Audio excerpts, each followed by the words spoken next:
papal trip. Why Pope Francis accepted an invitation to visit Canada. March for Life. The pro-life group presents the theme of next year's big event in Washington, D.C. Abortion advocates. President Joe Biden and Vice President Kamala Harris double down on their positions. And vaccine mandates. Why some lawmakers on Capitol Hill say the government is overstepping its authority. On EWTN News Nightly for Wednesday, October 27th, 2021.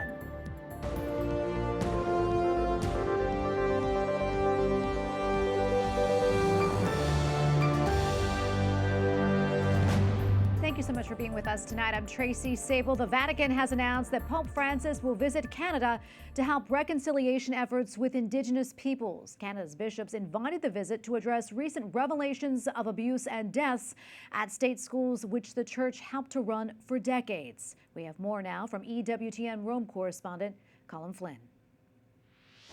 Today, the Vatican announced that Pope Francis would be visiting Canada to help on the path towards reconciliation with the Indigenous people there, following a scandal earlier this year where hundreds of potential burial sites at former church-run residential schools were discovered. During the 19th and 20th centuries, more than 150,000 Indigenous children were forced to attend state-funded Christian boarding schools in a campaign to assimilate them into Canadian society. Now, thousands of children died there of diseases and other causes. Some never returned to their families. The announcement today comes after the Canadian Conference of Catholic Bishops sent a formal invite to Pope Francis asking him to make an apostolic journey to Canada, which they said should be carried out in the context of the long-standing pastoral process of reconciliation with the Indigenous peoples. There was a quick and mostly positive reaction from Canada. Mark Miller, who is the Minister of Crown Indigenous Relations, said it was good news that Pope Francis was willing to visit. Now, they have not announced a date yet or given a time frame for the trip, but due to the time it normally takes to organize these trips, it is likely to be next year. And in their invitation to Pope Francis, the Canadian bishop said, "We pray that Pope Francis, when he visits Canada, it will be a significant milestone in the journey towards reconciliation and healing." In Rome, Colin Flynn, EWTN News Nightly. Well, back here in the U.S., ahead of President Joe Biden's trip to meet with Pope Francis, the second Catholic president doubles down on his support for abortion. White House correspondent Owen Jensen explains. Tracy, good evening to you. President Biden was in Virginia last night trying to rally support for the Democratic candidate for governor, but the focus was Texas. President Joe Biden campaigning last night for Democrat Terry McAuliffe on multiple occasions talking about a woman's right to choose and referring to the new Texas heartbeat law that pro-lifers say is saving lives. A woman's right to choose is very much at risk because of what's happening in Texas. If you want to protect a woman's right to choose in Virginia, you need a governor absolutely committed to protecting that right. Vice President Kamala Harris has blasted the Texas law too, tweeting, "So much is at stake in Virginia, including the constitutional right to access abortion." And for pro-lifers, the fight for the unborn continues full speed ahead, even up to the Supreme Court this year. And the Supreme Court is hearing the direct challenge to the Texas law on November 1st, and we'll see what they do. But no matter how the Supreme Court rules, this law has been effective. Legislators in states across the country have taken notice. Meanwhile, the president heads overseas for several meetings on the climate and economy. His first stop, the Vatican, for a sit-down with Pope Francis. And what will they talk about? Millions of Catholics will be watching when the president and Pope Francis meet. Yeah. The White House has said they will discuss working together on efforts grounded in respect for fundamental human dignity. Question 1, will that include the human dignity of the unborn? Well, Owen, as you know, although you ask me most often, if not every time, about abortion, but I will say there's a great deal of agreement. Let me finish my answer. There's not. You can ask anything you want. I have just outlined for you what the focus of the meeting will be. I think we're going to have to move on. Alex, go ahead, Alex. Owen, I answered your question. Alex, go ahead. Owen, I answered your question. Go ahead, Alex. Abortion is murder, and it's like hiring a hitman. Does the president agree or disagree with that? You know that the president believes in a woman's right to choose. Also tonight, plenty of questions in the press briefing room about the controversial $1.7 trillion Build Back Better proposal. The latest proposal to hit billionaires harder with taxes may not be panning out as Democrats try to figure out how to pay for it all. At the White House, Owen Jensen, EWTN News Nightly. The Republican in the race to be the next governor of Virginia is staying busy. Earlier today, Glenn Youngkin held a rally in Roanoke. Our Glenn Youngkin. Recent polling shows the race to be a dead heat. Even though President Biden won Virginia in the 2020 election by 10 points, Youngkin says that he is not a politician. Instead, he is guided by his faith and values. He has also received support from pro-life groups, including the Susan B. Anthony list. Voting takes place in Virginia next Tuesday. The theme for the upcoming 2022 March for Life is Equality Begins in the Womb. March for Life President Jeannie Mancini talks more about today's announcement with Catherine Hadro, host of EWTN Pro-Life Weekly. Our staff was so compelled by the fact that these questions of equality, whether it be in, racial injustice or even in COVID-19 with some of the different things there, that it was a topic that people are talking about a lot. And so we wanted to add into that the unborn child. According to the March for Life, the 2022 theme affirms the dignity of human life. It combines what science now knows about embryonic human development with attention to legal cases which are now coming to the U.S. Supreme Court. To see more of Catherine's conversation with Jeannie Mancini, be sure to tune in to Pro-Life Weekly right here on EWTN tomorrow night at 10 p.m. Eastern. The Illinois State Senate has voted to repeal a 1995 law which requires minor girls seeking an abortion to inform a parent or guardian. The proposed repeal now moves to the Illinois House with 2 days left in the General Assembly's fall session. The Biden administration's sweeping new vaccine mandate has Republican lawmakers and some governors up in arms. They say the administration is overstepping its authority. They also fear long-term economic damage. Capitol Hill correspondent Eric Rosales reports. President Biden's order requiring COVID-19 vaccinations for companies with more than 100 employees is drawing harsh criticism from congressional Republicans. They say the president is overstepping his authority. Big government, trying to push their narrative on everything, and this is just something else. If you think about it, a couple of years ago, Biden and Kamala Harris, they didn't want to take the vaccine because it was President Trump's. Now they're telling everybody you got to take it. Senator Tommy Tuberville isn't alone. Republicans also warn that vaccine mandates will devastate small businesses.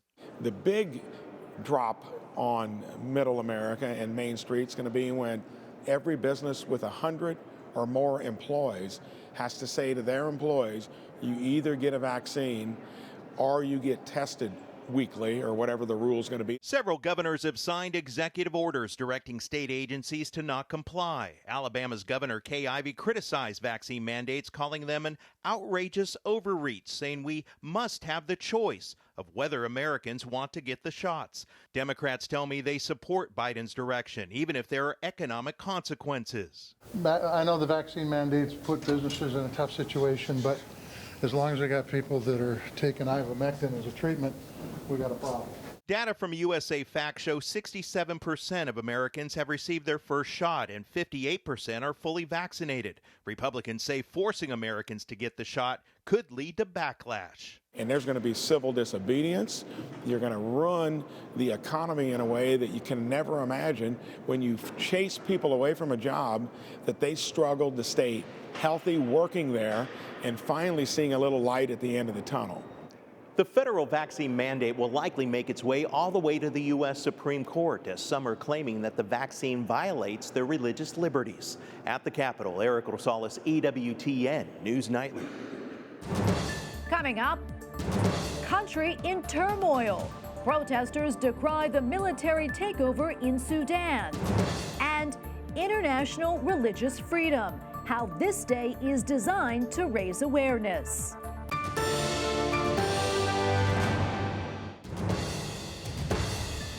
Civil unrest in Sudan continues following a military coup.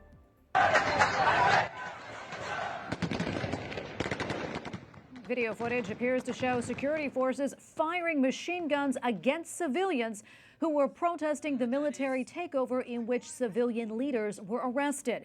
Meanwhile, in New York, the UN Security Council is joining international condemnation of the coup. Today commemorates the signing of the International Religious Freedom Act. The act, signed in 1998, condemns behaviors that violate religious freedom and ensures the United States' dedication to promoting and protecting religious freedoms on a global scale. And joining me now to discuss is Eric Patterson, Executive Vice President at the Religious Freedom Institute. Eric, welcome back. Great to see you. Thank you. So let's talk about the significance of today. You know, a lot of us here in the United States sort of take that freedom for granted, but in a lot of other countries in the world, they don't have religious freedom. That's right. Around the world, as much as 80% of the world's population live in places where there's a high level of religious persecution. So it's something that's in our DNA as Americans, even before the First Amendment, but isn't something that most people in most places have. And we just talked about Sudan right before you and I started talking. I know that's been a country of particular concern for you all. Can you talk a little bit more about why that is? Well, certainly. Sudan, starting in the 1980s, had very, very oppressive Islamist laws that were directed at its populace, and not just the Christian or other minorities, but including its own population. In just the past 18 months, there's been this democratic turn in Sudan that's been supported by the U.S. and others, and there's just been a lot of hope that things are getting better as there's been the rule of law and democracy in Sudan. So the past 48 hours, to see the country in turmoil again, is very, very disheartening. Yeah, and another country that we're seeing in a lot of turmoil right now is Afghanistan. We're hearing from the international community that they're watching it, anticipating maybe a total collapse under Taliban rule. Let's talk a little bit about that and maybe, you know, what that may imply for religious minorities such as Christians living in Afghanistan. Well, the situation in Afghanistan is very dire, and there's no one-size-fits-all because there's no single Taliban. What happens in Kabul isn't necessarily what happens in other parts of the country. The Taliban is factionalized. And then you also have a terrorist group, ISIS-K, attacking the Taliban, attacking others. So if you're a Christian or other aid worker, you're at risk.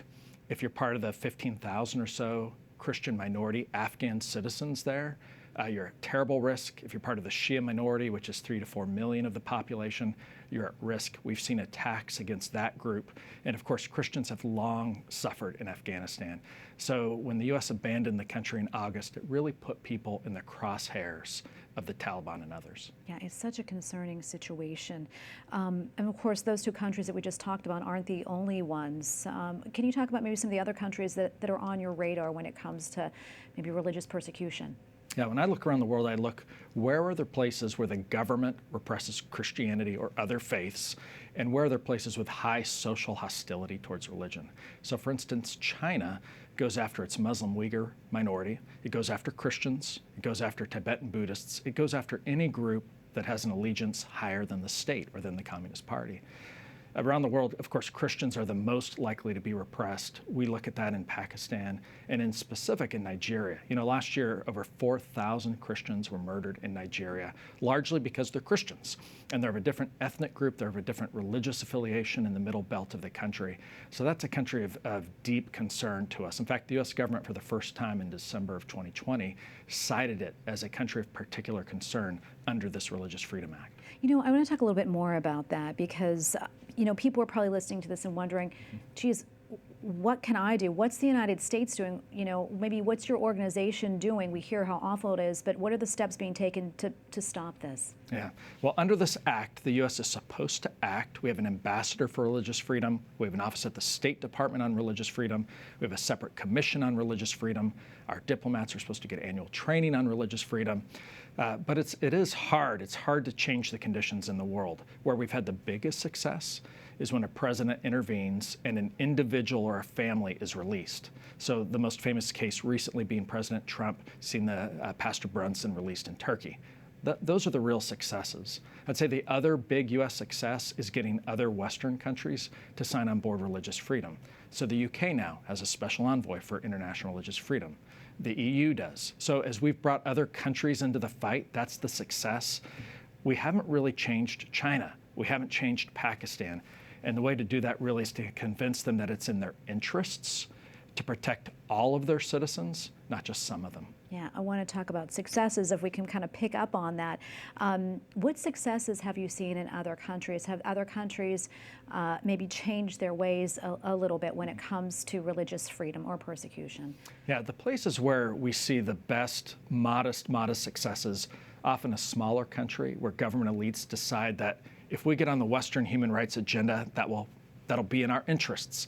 And so Vietnam has been a place that has enforced some of its government officials to go to rule of law training that includes religious freedom training. Another country is Uzbekistan, who just in the last couple of years has done the same kind of halting steps towards allowing its religious minorities to have a voice, recognizing them, often in academic or scholarly circles. But those are some of those first steps that can lead towards a wider opening by normalizing religious pluralism in a country. We don't have a lot of time left. I'm going to pivot here just for a minute. We've been seeing really a rise in vandalism at Catholic churches and sites, and also an increase in anti-Semitism here in the United States. I'm wondering, I want to get your thoughts on that, and also, what do you think is spurring this and the dangers of what we're seeing? Well, certainly there's been a rise in anti-Semitism in the last couple of years, more attacks than ever before. And the attacks, particularly on Catholic churches, they're easy to target, right? They're in urban centers, stained glass, icons and things have made them targets. Part of the reason they were targets last year during COVID is because last summer there were so many riots in urban areas associated with BLM and other things. I don't think it was a targeting of the theology, the faith. It was a targeting of churches as centers of truth and as centers of authority in those areas. And so they've been recast as symbols of oppression. And it really is a terrible thing when you think about not only is the message of Christ to love your neighbor as yourself, but also that these are bastions of hope and charity. And so it is a real problem. We've just launched a new initiative to gather the data to finalize a report on this for the U.S. government. What do you think can be done about it? Well, the first and the most important thing is Christians need to be winsome neighbors, defending the faith, defending their right to be in the public square, to make religious arguments and to do religious work. That's the first thing. And then the second is we really need to be pushing on government officials to take this type of violence seriously. It seems like in the last 18 months we've looked at certain types of violence and totally neglected the dramatic urban violence that was directed first against government buildings and then second against houses of worship. Well, Eric, thank you so much for taking the time to speak with us. We appreciate it. It's my pleasure. Thank you. Up next, blessing of the bells. The Holy Father sends a pro-life message to distant parts of the world. And embracing God. Pope Francis offers advice to renew your spiritual life.